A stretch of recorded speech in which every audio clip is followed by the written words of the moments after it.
So Pokemon have officially revealed that we now have a total of 1008 different Pokemon. And this got me thinking, which lucky 8 Pokemon are so bad that they wouldn't make the top 1000 Pokemon? So I scoured the internet, judged every Pokemon from every region to bring you the 8 worst Pokemon of all time.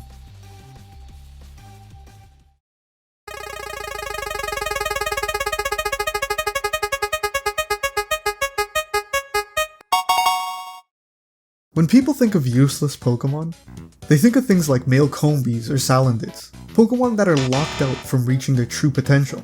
But what if I told you there's a Pokemon that no matter what you did, could never reach its final form? That Pokemon is Carbink. You see, Carbink is directly related to the mythical Pokemon Diancie. In Pokemon canon, Diancie is literally a special mutated form of Carbink. But despite all this, Carbink cannot evolve into it. Hell, Carbink can't evolve at all. To add insult to injury, Diancie is a great Pokemon that can do anything Carbink can do, but better. While Buddy Boy here really only exists to make Diancie shine even brighter. Unfortunately, Carbink is quite literally just a rock, and just like your shiny male Combees and Salandits, there's absolutely nothing you can do to change it. Alomomola is a pure water type, which if you didn't know, is the most common typing in all of Pokemon. As of Gen 9, there are 75 different pure water type Pokemon. To put that into perspective, there are more pure water types than new Pokemon added in Generation 6. You could have a whole regional dex filled with only these guys. So what does Alomomola do to stand out? Well, nothing. It doesn't evolve, doesn't have any unique abilities or moves. So why does this thing even exist? Well, my theory is because of another Pokemon called Luvdisc. You see, in Generation 4, Game Freak made a point to go back and give a lot of forgotten or underpowered Pokemon a new evolution. Now Luvdisc was a perfect candidate, being a weak and forgettable Pokemon from Generation 3. Now I believe that Alomomola was supposed to be a Gen 4 evolution to Luvdisc. The obvious visual similarities and typing aside, Game Freak themselves make it very apparent that there's a connection between these two. However, perhaps due to time constraints, or the team not liking the original design, the Luvdisc evolution was cut. Fast forward to Gen 5. In an interview with the lead designer of Pokemon, Ken Sugimori, it was revealed that there was a shortage of fish Pokemon in the Unova Dex. Luckily for them, they probably still had this design for Alomomola lying around, and thought it would be perfect as filler to throw in the water. However, there was one big problem. Gen 5 was a soft reboot of the franchise. I made it a point to only include new Pokemon. Now, it wouldn't make much sense to have an evolved Pokemon in game without its old pre-evolution. So, they decided to cut the evolution line and just throw Alomomola as is. And now, we are left with a janky, uninteresting fish that bears a striking resemblance to another Pokemon. But hey, that's just a theory. Again! It's always exciting when Pokemon adds a new type. When Dark and Steel were introduced, we were gifted a ton of all-time favorites such as Umbreon, Scizor, and Tyranitar. Fairy's introduction, however, was a little bit more shaky. While Sylveon was a great addition, a lot of the other new fairy types were somewhat questionable. Florges and Slurpuff were alright, but the one that takes this bottom spot is Aromatisse. Aromatisse is a very odd Pokemon. It feels like this Pokemon is trying way too hard to be different and unique, and yet there's nothing special about it. For starters, its typing isn't anything special, especially when you consider the fact that there's a good chunk of Pokemon that utilize the fairy typing much better. It's got no unique ability or moves, but the biggest offense this Pokemon commits is how you have to obtain it. To get this Pokemon, you need to trade a Spritzee holding a Sachet. Now for the most part, Pokemon that require a trade and a specific item to evolve usually reward the player for the hassle you have to go through to get them. But in Aromatisse's case, you're rewarded with a little fuzzy bird with the most mid-stat line imaginable. This lackluster Pokemon doesn't warrant anywhere near the effort it takes to get, relegating it to one of those obnoxiously hard to get Pokemon if you want to complete your Pokedex.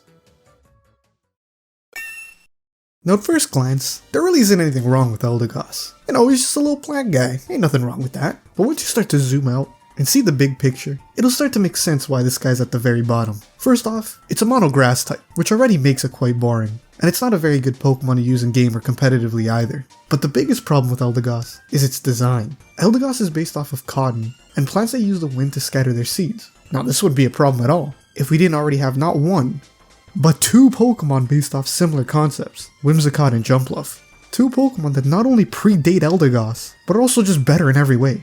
And the cherry on top for me, that just makes this Pokemon so underwhelming, is the fact that its pre-evolution Gossifleur has such a unique design that sets itself apart from the countless other plant Pokemon, but then evolves into what is essentially Whimsicott 2, or Jumpluff number 3. There's just not really anything going for Eldegoss. It's called the Ugly Barnacle.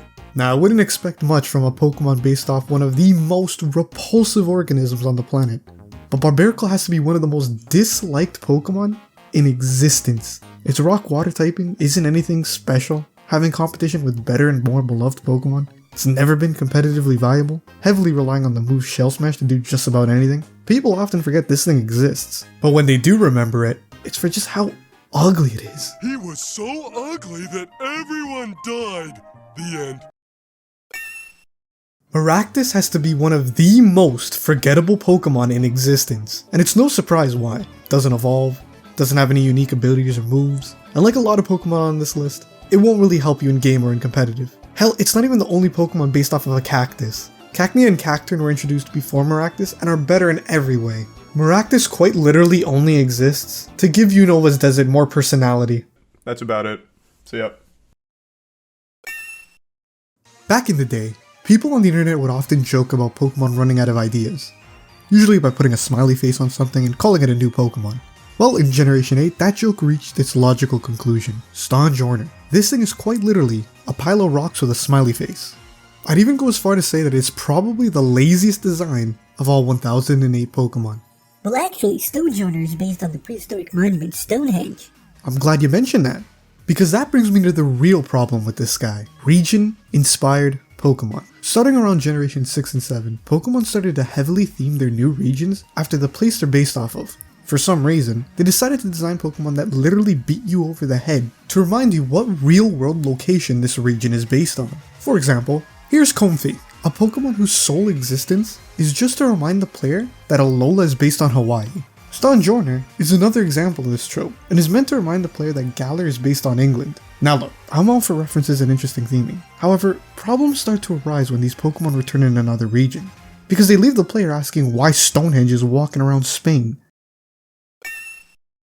And of course, saving the most unanimously disliked Pokemon for last, Bruxish. Bruxish embodies every characteristic that would make a Pokemon unlikable. So let's go down the list, shall we? It's ugly looking, it's not good in game, it doesn't evolve, it doesn't have a unique typing, it's forgettable, it has little to no competitive usage. The only thing unique about it is its signature ability, Dazzling, which ironically has the same exact effect as two other abilities, essentially making it not special at all. There's absolutely nothing redeemable about this thing. The only thing I could say Bruxish is even worthy of is holding the title of worst Pokemon of all time. So, there you have it. Those are the 8 worst Pokemon of all time. If you think there's a Pokemon I missed, or believe one of these isn't the worst, let me know in the comments below. I love hearing from you guys, and I make sure to reply to everyone. If you made it to the end of this video, or just love my objective opinions, make sure to hit that like and subscribe button. We're getting ever so closer to that 1000 subscriber goal, so every little bit of support helps. But anyways, I'll see you guys next time. Ciao, fellas.